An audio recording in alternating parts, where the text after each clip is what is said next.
Je m'appelle Florent Garcia, je suis musicien et créateur de contenu, donc je fais de la musique, mais je réalise aussi des vidéos principalement sur YouTube dans lesquelles je parle de musique, je fais des analyses sur des artistes que j'apprécie, sur la théorie musicale et ce genre de format-là.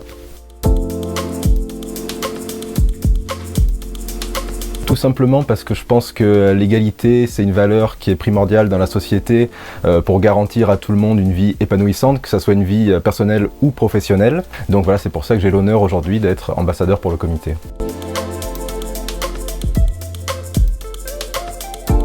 Je vais juste parler par expérience, là c'est pas forcément une vérité absolue.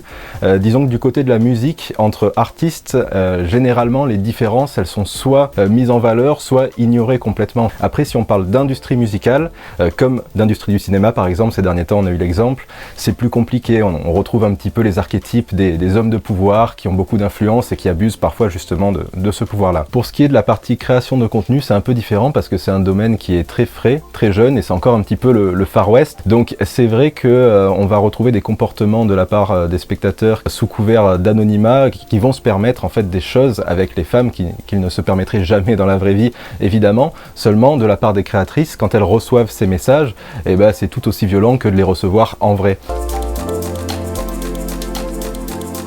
Alors, il y en a plein, je pense que ça se sent pas trop dans ma musique actuelle, mais quand j'avais 12-13 ans, j'ai découvert Aretha Franklin, et ça a été ma porte d'entrée dans le monde de la musique, des artistes Columbia et Motown de ces années-là.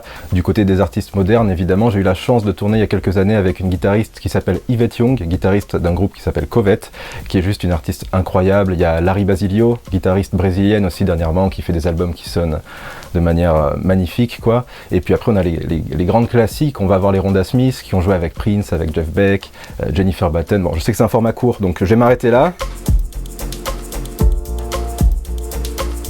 Alors ça c'est super intéressant parce que dans les commentaires on voit vraiment un archétype de comportement de la part des gens, c'est-à-dire que moi je peux avoir des critiques négatives sous mes vidéos, mais très souvent ça va être des critiques qui sont faites sur mon travail, on va dire voilà, là t'as dit une bêtise ou je suis pas d'accord avec toi.